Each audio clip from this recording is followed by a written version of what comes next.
The actual brain power of the organization is called intellectual capital. Knowledge management is the way we build it. How are we going to survive this world of information bombardment?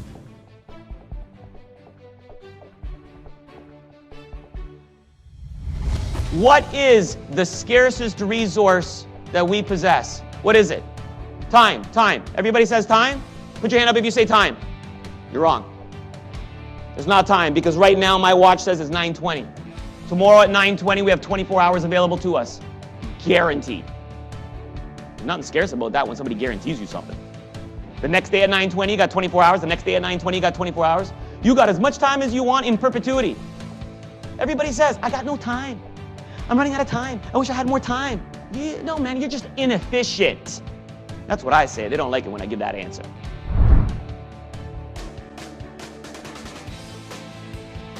But Charlie taught me that. Because at 1 year of age, what's the only thing a 1-year-old wants to do with daddy? Play. What's daddy doing? Working, checking out the BlackBerry. During the day, at night, on the weekend, on vacation, illegally on the 401, it don't matter. That's what I'm doing. And a 1-year-old sees those things. He can analyze too. This becomes the bane of his existence. When I ain't looking, he swipes it, sprints down into the toilet, boom, dumps it in. Right? That gets my attention. The scarcest resource as analytic professionals that we possess is not time. It's attention. What do we give attention to?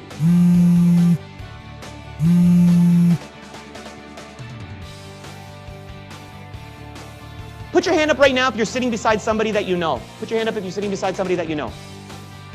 It is the biggest mistake you have made today so far. I want you, after my session is done, to sit beside somebody you don't know. Socialization is key in the analytical world because consortium models are cool. What does the consortium model mean? If you work for Bank A, and you work for Bank B, and you work for Bank C, you don't know each other. You're hanging out with this guy because you've been hanging out with him every day for the last 5 years. You eat lunch with the guy every day. You walked here together with him. Let me explain something to you. You've tapped him out. He will not contribute anything to your learning.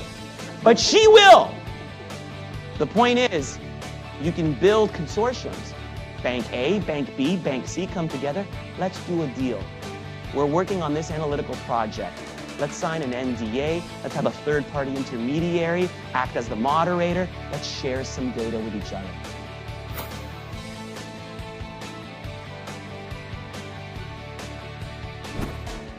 In most organizations, there's two types of turnover.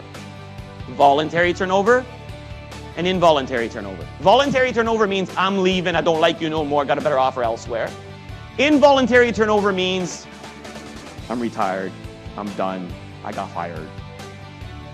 Government doesn't have really voluntary turnover or involuntary turnover.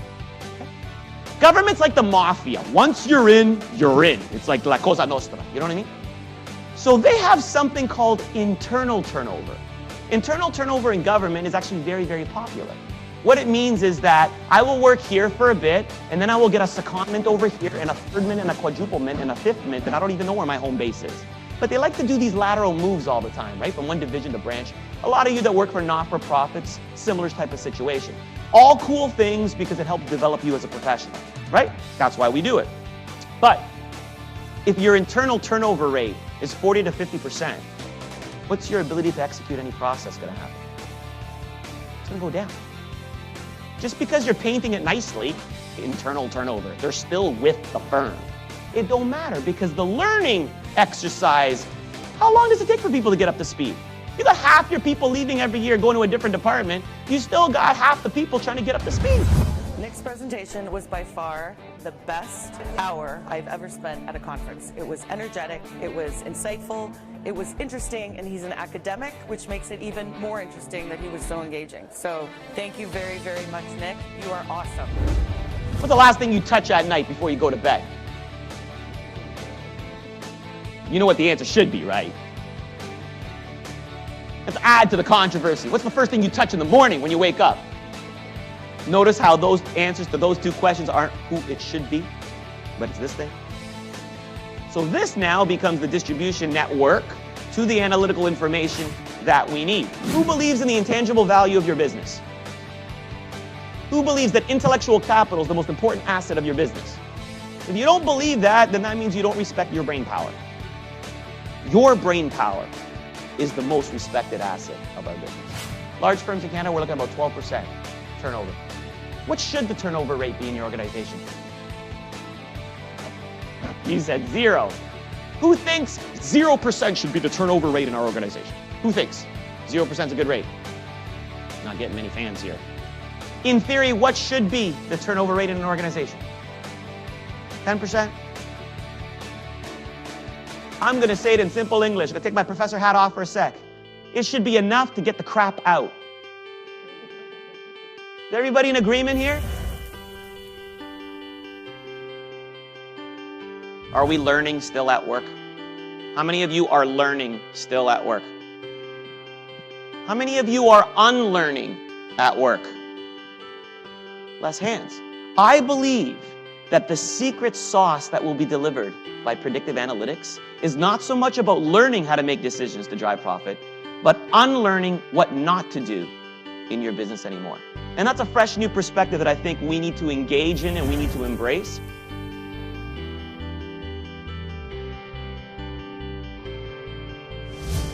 Behaviors are emulated, receiver analysis. What does receiver analysis mean in simple English? It means don't talk to all your mahogany table people the same way. Okay? Because we're lazy. Email, boom, CC 15 people, BCC 15, 5 people, click send, boom, boom, boom. We're lazy. No, okay? Sean, he doesn't like email anymore. It's an analytical project. I gotta go talk to him, face to face. He wants to hear the intonation in my voice. He wants to hear the desperation of why we need to do this. And if I get a little bit closer and a little bit closer, he finds it offensive. But he has to pay attention. You understand what I mean?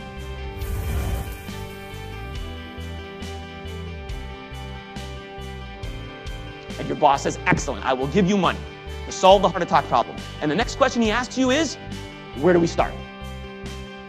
You are an analytical professional. Analytical professionals make decisions based on evidence-based management. That's why we are here, to use empirical data to inform us to make executive decisions. You collect the data, hear all the variables, and now you ask the question, where do you start? Mahogany Table is going to ask you, hey, you spent $50 billion on that social media analytical tool. So if we keep on tweeting and hashtagging, is that going to drive our revenue up? And you say, yeah, man, there's a correlation there. That's not what he wants as an answer, is it? He wants to know there's a causal link between that activity and something else. Employee survey data has now really dropped off in Canada, where we used to do it once a year, now they're doing it once every 2 years in most firms, right? Huge mistake. Imagine driving on the 401 and only being able to look out of the windshield once every 2 years. Because that's really what's going on. Why are you even collecting data from your employee once every 2 years? What is the point, in my opinion? Survey fatigue. Don't want to PO our employees to get too many surveys. I have the perfect solution. Survey 1/12 of your employees every month. Everybody understand? Survey 1/12 of your employees every month. Don't let any employee receive the survey more than once a year. Now what do you have? Now you have a windshield that's clear and you can drive on the highway. And you still don't have the problem of survey fatigue. Quite simply, what I want to do is help you work smarter instead of harder. By the end of my presentation, I will have given you the actionable tools that you can take back to work tomorrow that will drive home productivity and efficiency through collaboration for you as yourself, your team, and your organization. Because the bottom line, what we want to do is drive organizational performance.